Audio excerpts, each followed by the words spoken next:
S&P held in here after cutting back and then just rallying back up. I do want to point out the basics here. I got a ton of questions on Saturday's video, so I'm going to cover it and the concept here in great detail and give you an example as well.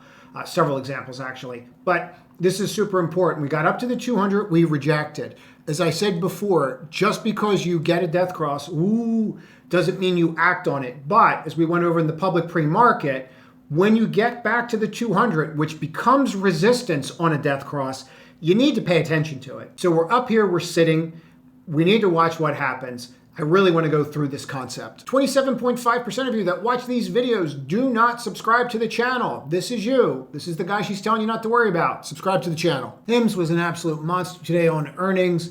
This is one that we're going to probably see a lot of lately. They just recently hired some people out of Amazon, and what they're doing with Amazon is they're kind of modeling themselves after how they went after distribution, and we've saw a key hire there as well. This is a great example of something that I really want to go over. Saturday's video, I got more questions about reflexivity and how it works, and it's really a core principle of mine on how I trade, which is probably a little different than how other people trade.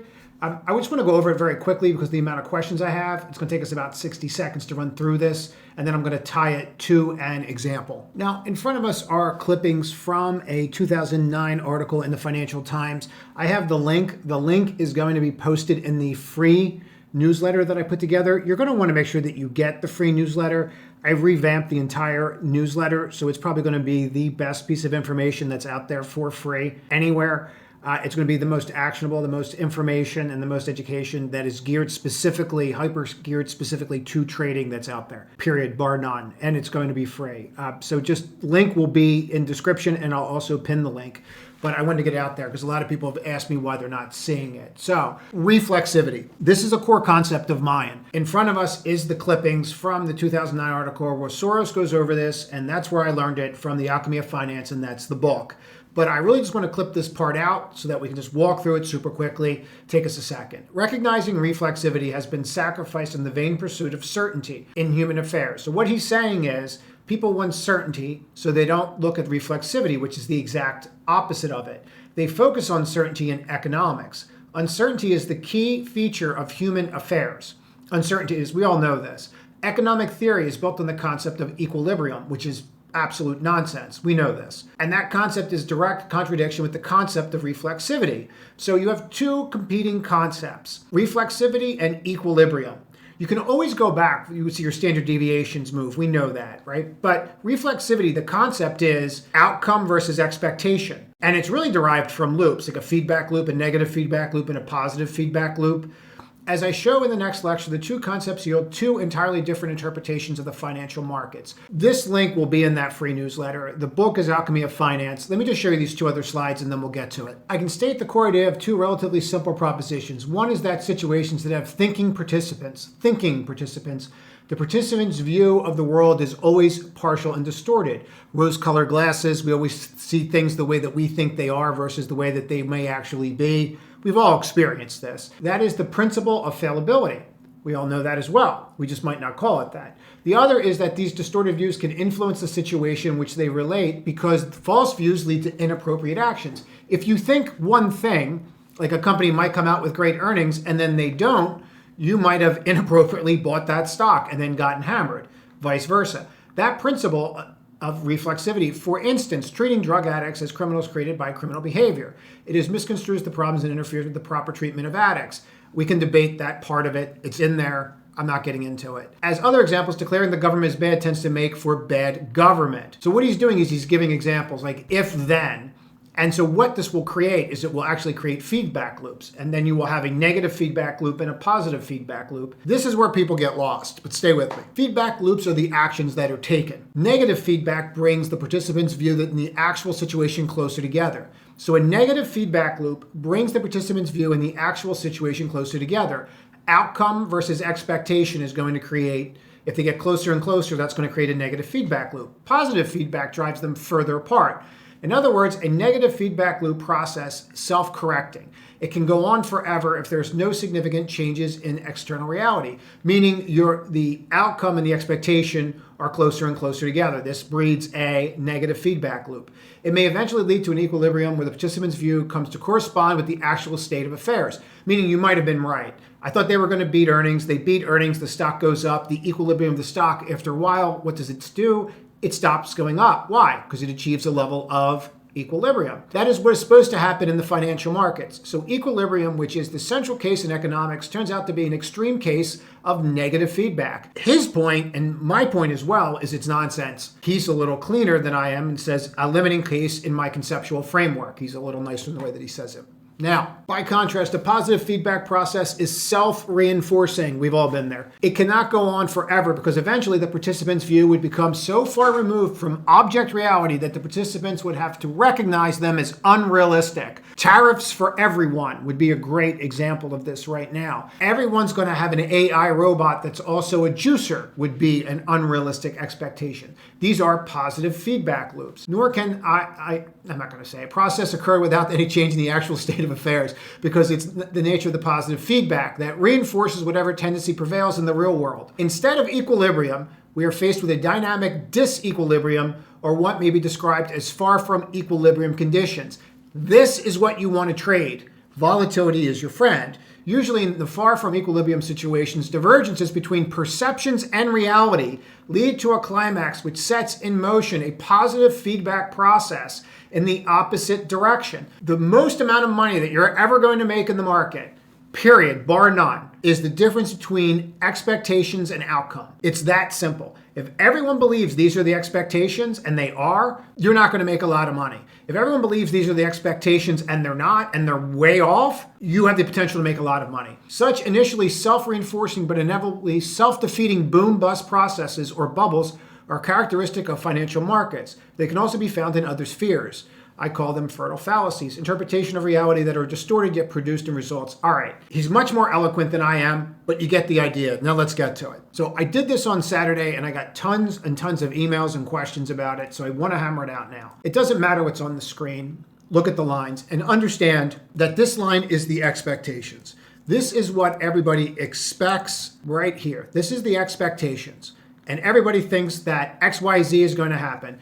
HIMSS is going to have good earnings. HIMSS is going to have bad earnings. This becomes the outcome. Now, when you have and I know this gets out there, so just stay with me. Don't go to the light. But when you go and take a look at this right here, and if you look at something like, well, if the expectations and the outcome are that wide, they're the ones that you want to play. If the expectations and the outcome are more narrow, then you're not going to make the same amount of money. This is why earnings plays work so well. This is why the S&P, when everybody loved it at February 21st, and then everybody hated it in April 4th, you have the expectations versus the outcome. So when you look at this, and I'm going to go off on one other tangent because it's going to make it super simple to understand. Everybody loved the market. GDP by Atlanta Fed was 4%. Everybody hates the market. GDP, Atlanta Fed, negative 4%. Expectations. If you think about it that way, it starts making sense. That's why when you're up here and you look at the difference between the expectations and the outcome and people are buying and getting all heavy in here, well, you're almost back to what? If you really look at this, when you do something like this and you would just drop a line here, you'd go, well, where's the 50% line? Oh, well, there's the 50%. Here's 61. Okay, well, I'm in a state of almost equilibrium at this point when you really look at the market. So you can look at it that way, but when you're doing something like HIMSS for a trade, and this is why I do these trades, because the outcome of what I could make versus the expectations are significantly greater than what people think. Even if I'm wrong, I don't care, because the amount of money that I can make if I'm right is substantial. And that's what I'm focused on. How much can I make? So last night, classic example. We're watching this move. It stays in a 5-point range. It crushed. The expectations this morning are super simple as we watch it bounce right off this level. Let's drop this here so we can put HIMSS on in a second. And what we're doing is we're staying in this range. And what do we do right off the rip? Like literally like right off the rip. You hit those pre-market lows, which I talk about this stuff like all the time. You hit this pre-market low and you hold. You don't go anywhere. Flips a 1-minute orb, opening range breakout trade, and you just rip, right? Now, what we tend to use in these kinds of environments when we're doing these kinds of trades, I had puts on, by the way, against my long. All I did was close the puts, expectations versus the real outcome. Then all I have to do is allow it to play out. And then I use I use the technical stuff to tell me when to get out. For me, I can use this cloud. It's super simple. I don't care what you use, but I use this cloud. And then by the time I got in and out a couple times, did a couple trades in here, was long on a swing, and then it's telling me it's done. But I didn't think it was done. I thought it was going to pull back to 43 and I thought it would go, but I didn't add to it. And I'll show you why. So once you break that pre-market high, after testing that pre-market low, watch how this fits in perfectly. You always get some kind of retest in these areas. You're always going to get those pre-market retests, then those retests of VWAP. They're always out there. It's just a question of, do you have the patience to view it? So up here, I closed the day trade. It comes back down. I think we're going to get the 43. You'll actually hear me say it on the timestamp. And then it just starts ripping again, and then we do another trade on it into the close. Here, watch this live. You shouldn't really flip that easy. If you do, you're going to go. I'd like to see some inside there, but you might not. You might just go. Let's go see if we can find it on a different pattern. There it is. It's right there. You can actually buy that. Watch. See that right here? See the doji, and the doji failed. So you can buy it with the premise that you're using that doji as a stop. I think it's going to cost me 75 cents to see if it actually breaks. I like doing these trades because if the algo's done, then they usually rip right through. And if not, it doesn't cost me much. So if you're looking to scalp it, you're pulling money out into that, or you're just holding it saying, oh, I think it's going to go. That's not really what I was looking for. Out. I tried the scalp, so I bought in here, and then I was looking for the push. I didn't get it. Now I'm getting this. I'm not saying it's done, but from a scalp perspective, I'll just take the pennies that I made and get out of the way. Just watch that bar, and you can use that low as your stop. But the retest of that area and the rip tells you that you're probably going higher there. 45 calls are like 250. I'm just going to trade more stops. Trimming the scalp. The rest of it, there's nothing for me to do. Trimmed, just the scalp. Boop. Trimmed, there's 45 calls. There's literally nothing for you to do. They're $4 if you did them. 47 trimmed. Those 45s are at 5 1/4. It'd be up 100%. 100% out of that scalp from down here. I do think you're going to see a 5 handle on it. I just don't feel like going to 43 and not having the ability to move. And the easy money was made on those calls. Now, these kinds of concepts, when they're done, they can be applied to the indexes. They can be applied to the futures markets. What you're doing is this really ties into the stool where when you look at the macro data and where things are, it kind of gives you a sense of where you are based upon those expectations. In other words, when you looked at something like HIMSS, for example, right? And you go, okay, well, this is the macro landscape that we have. This is the fundamental landscape. And we're putting the stool at HIMSS. So in other words, we're at the HIMSS bar sitting at our stool, right? We're not just looking at the market, but you put the stool into effect with everything. Like, hey, how does the macro landscape affect HIMSS right now? What is the fundamental analysis of HIMSS? Where are we technically? So then we have the what, who, when of HIMSS, right? If you think about it that way. Just like for the index, you do it per stock. All right, so when you're here and you open up, well, when do we get involved? Pre-market lows, if it holds, held, flips pre-market high, cool, we're off. Why? And then you start working through it in the fundamentals. That tells you what the expectations should be based upon this given set of factors. And then you take those factors on where you are versus what happens. It's a tough concept, but once you get it, you get it. And you can overlay it with everything. So for example, if I take a look at something like SMCI, here's a great example. So like I went long SMCI calls and I'm down now. The stock's down like $1. But to me, the way that I looked at it was the expectation versus the outcome. Where I'm looking at this and going, I mean, they basically lied to us here. The earnings were a darn disaster. And the stock's down. It couldn't break that. They came out again, and they're just solidifying what they said. But everyone, their sister short. Everyone's on one side of the aisle here, and they're all saying this is going to be a dumpster fire. It's going to be so bad. And guess what? It's a dumpster fire. It's so bad. But what's it doing? It's down $1. Now, maybe tomorrow it's at 27, and those calls are wallpaper. But the expectation versus the outcome versus the amount of money that I risked, it makes perfect sense for me to do this trade, whether or not you agree with it or not. It has no bearing on where I think this company is or what I think of the company, right? It has to do with what I think the expectations are here versus what I think the outcome is going to be. Right or wrong, that's what you're doing here. By the way, it was pretty much the pre-market area on what we thought it was going to be. AMD, in my opinion, was really good. I'm surprised it's not up more. I think the Marvel news, which we'll get to in a second, these are being done before we have these conference calls because I have a lot to do tonight. So I want to get this out to you guys ASAP. And do make sure you get that pre-market newsletter, the free one. If you are on the wait list to get in the community, just stay on the wait list because some invitations are going to go out, but you need to be on that list, but it's going to be limited for a little bit here. If you see how this is acting, it's trying to hold. Overall, they did really well. What's killing them is their guidance. So you were at 7.2 on the guidance, what they were looking for, and they're saying we're thinking 7.7 or we're thinking 7.1, which puts them really, they come out and say we're really at 7.4 is where they are on the guidance. The problem with it is this. The problem with it to me is this. I think that they're trying to give guidance in the face of tariffs where they don't know if the tariffs are going to be 400% or 40% or 4%. And I think that's really hard. I know some of these concept guys are not beginning concepts. And the more that I look at the way that we're trying to create the channel and get the information out there, I'm not sure that the more I think about it, that all this stuff's going to be best going forward for people that really don't have any basis with these videos.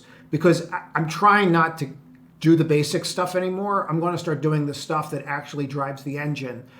So from a basic standpoint or beginning standpoint, there are some of these concepts that you're probably going to want to watch a couple times.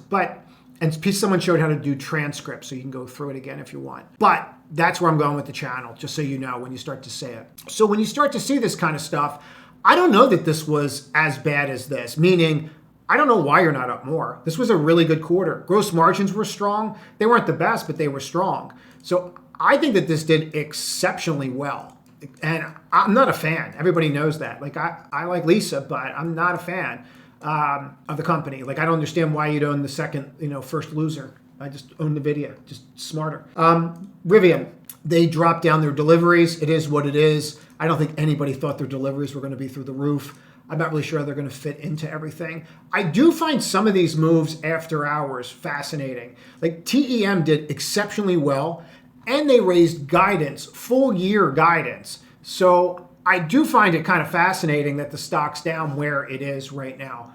And it is something that I would be paying attention to tomorrow. I'm not so sure some of these suckers stay down. I think between Canada, Trump and Canada, and these special super secret announcements we're going to have on Thursday that he's talking about, or maybe Friday or maybe Monday, that we're going to love these announcements. They're going to be the best announcements.